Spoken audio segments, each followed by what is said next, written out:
Mr. Fobete, as a football coach, you sat there outside and you saw Cameroon losing in Yaoundé in 1972 against Congo. How did you feel? You know, that match, nobody can say exactly what happened that day.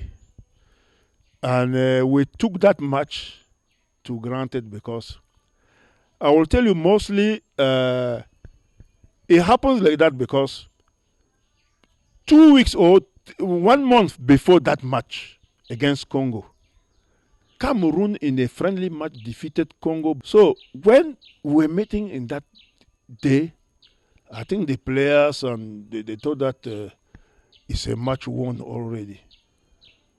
And you know, football is a sort of game that until the 90 minutes has ended, don't say that you have won the match. That's exactly what happened to us. It was a very sad situation, but we were forced to accept it. La grosse erreur commise, c'est qu'on nous avait interdit de jouer le championnat. C'est-à-dire, on a perdu l'esprit de compétition. On s'entraînait, on faisait des stages, on faisait des petits matchs amicaux, mais l'esprit de compétition n'existait pas puisqu'on ne jouait pas le championnat. Moi, j'ai dit aujourd'hui, c'est la plus grosse erreur. Mais on a fait ce qu'on pouvait. Le sport, c'est comme ça. Le Congo, qu'on venait de battre en match amical au stade militaire. Non, il y a eu une ambiance de quoi qui a déstabilisé l'équipe. L'équipe n'était pas vieille, on était des jeunes. Et la Coupe d'Afrique venait, la Coupe des Nations venait avec la victoire du Canon en Coupe des clubs. C'est-à-dire qu'il y avait déjà une ossature. Et pendant la semaine qui précédait le match, Adanaut était l'entraîneur adjoint de Pitcher. Il avait des informations qu'il prenait au quartier. Il vient dire qu'il ne faut pas aligner tel joueur, le public ne veut pas tel joueur. Des choses comme ça, c'est... Et puis le prêtre bénédictin même qui nous faisait des prières quand on allait jouer, et il s'est mis à pleurer. Avant le match? Il s'est mis à pleurer. Avant le match? Avant le match. Devant le joueur? Mais, on se dit que mais qu'est-ce qui se passe aujourd'hui? On ne sait pas, ça c'est sur le plan autour du match, nous-mêmes on ne comprenait rien du tout.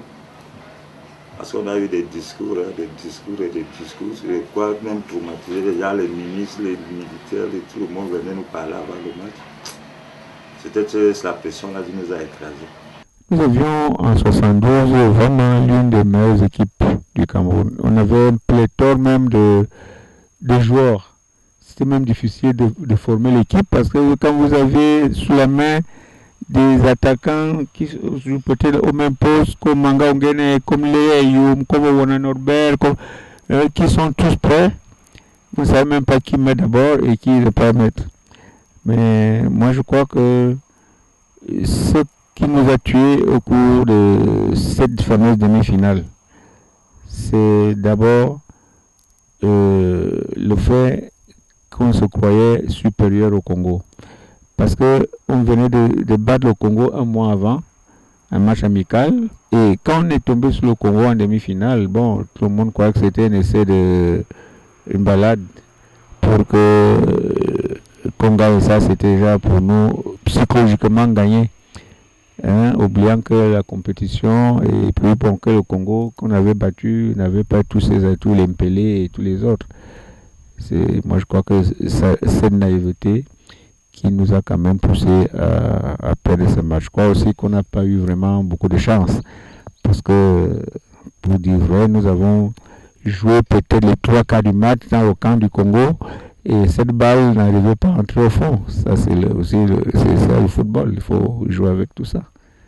Bon, je parlais tout à l'heure aussi de la prime, hein, de 50 000 francs qu'on a proposé aux joueurs. Ça aussi, sur le plan de la motivation, on n'a pas fait beaucoup. Parce qu'une demi-finale de Coupe des Nations, on joue chez nous et tout, on a tous les moyens. Surtout que le gouvernement avait débloqué tout ce qu'il fallait.